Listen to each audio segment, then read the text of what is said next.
Bonjour et bienvenue. Aujourd'hui, on plonge dans un futur assez vertigineux. C'est celui que Ray Kurzweil a imaginé dans son livre L'ère des machines spirituelles. Et attention, c'est une vision qui pourrait bien tout changer, notre conception même de ce que c'est d'être humain et de la technologie. Alors là, ça met tout de suite dans l'ambiance, n'est-ce pas? Cette phrase, elle est super provocatrice et elle nous jette directement au cœur des grands thèmes du livre. On va parler d'identité, de conscience et de ce qu'est la réalité au fond. C'est vraiment ce genre de questions qui va nous accompagner tout au long de cette exploration. Bon, avant de se lancer dans les prédictions de Kurzweil, il y a un concept absolument central à comprendre. C'est vraiment la clé de voûte de toute sa pensée. C'est ce qu'il appelle la loi des retours accélérés. Alors, qu'est-ce que ça veut dire concrètement? En gros, l'idée, c'est que le progrès technologique n'avance pas de manière linéaire, pas du tout. Il l'accélère de manière exponentielle. Le point vraiment crucial à retenir, c'est pas juste que les choses vont plus vite, c'est que la vitesse à laquelle les choses vont plus vite augmente sans cesse. Chaque découverte, chaque innovation sert de tremplin pour la suivante, qui arrive encore plus rapidement. Et là, ce graphique, c'est l'illustration parfaite de ce phénomène. Regardez bien ces chiffres, c'est juste spectaculaire. En 1900, pour 1000 $, on avait à peine de quoi faire un calcul par seconde. Et à la fin du siècle, en 1998, on parle de 4 milliards de calculs par seconde pour la même somme. Ce n'est pas une simple progression, c'est une véritable explosion. Et c'est cette accélération complètement folle de la puissance de calcul qui est le moteur de toutes les prédictions, même les plus dingues de Kurzweil. Allez, maintenant qu'on a posé les bases, on avance dans le temps. On va voir les prédictions pour le début du XXIe siècle. Et pour nous aider à visualiser tout ça, Kurzweil a une super idée. Il utilise un personnage, une certaine Molly, qui va nous servir un peu de guide. Elle nous donne un point de vue humain, parfois un peu sceptique, sur tous ces changements.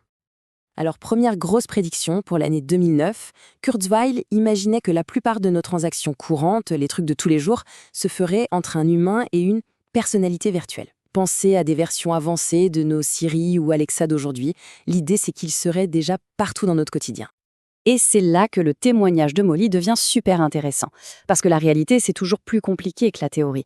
La citation montre bien comment nous, les humains, on s'approprie la technologie, mais à notre façon. On voit la gêne, les complexités et les petites astuces qu'on invente pour contourner les choses. Ce n'est jamais aussi simple qu'on l'imagine.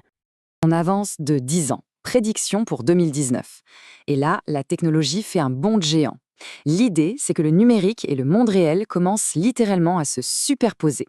Comment? Grâce à des affichages directs sur la rétine, par exemple via des lentilles de contact. Ça vous dit quelque chose? Oui, on pense évidemment à toutes les tentatives actuelles de réalité augmentée, comme les lunettes connectées. Et encore une fois, c'est Molly qui nous ramène les pieds sur terre. Parce que oui, cette technologie ouvre des possibilités incroyables, mais elle amène aussi son lot de problèmes, de dilemmes sociaux, personnels. Cette petite anecdote avec son fils et son prof, ça montre parfaitement à quel point la gestion de ces outils au quotidien peut devenir un vrai casse-tête. Bon, là on entre dans le vif du sujet, et ça devient vraiment profond.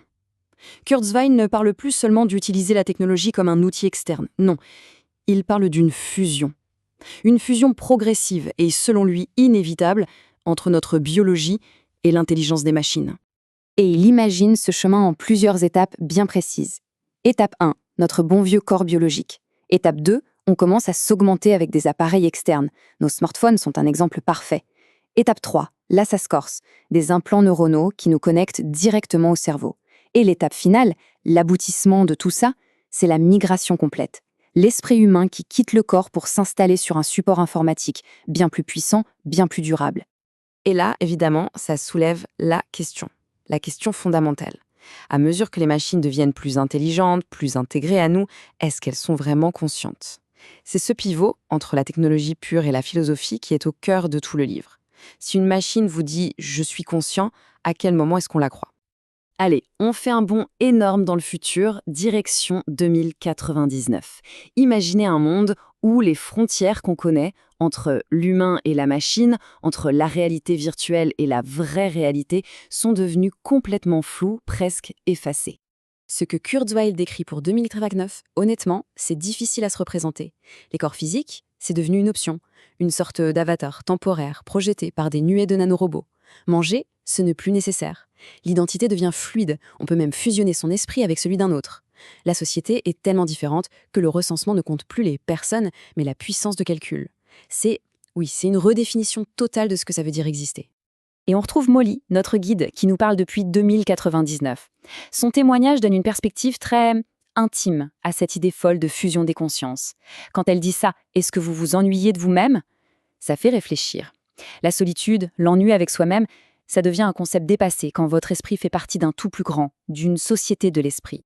On arrive maintenant à la conclusion, à l'idée finale, et c'est peut-être la plus vertigineuse de toutes. Ça concerne le rôle même de l'intelligence, non plus sur Terre, mais dans l'univers tout entier. C'est sans doute l'affirmation la plus audacieuse de Kurzweil et de loin. Ce qu'il suggère, c'est que l'intelligence, une fois qu'elle sera libérée de nos corps biologiques fragiles, ne sera plus juste un simple produit de l'univers. Non, elle deviendra la force qui façonnera son destin. Une force capable, à terme, de dépasser les lois de la physique elle-même. Et c'est sur cette question qu'on va se quitter. C'est vraiment le dilemme au cœur de l'ère des machines spirituelles. Si on fusionne avec les machines, que devient-on? Est-ce que c'est juste la prochaine étape de notre évolution ou est-ce que c'est la fin de l'humanité, du moins telle qu'on la connaît? La réponse, comme le dit Kurzweil, n'est pas encore écrite.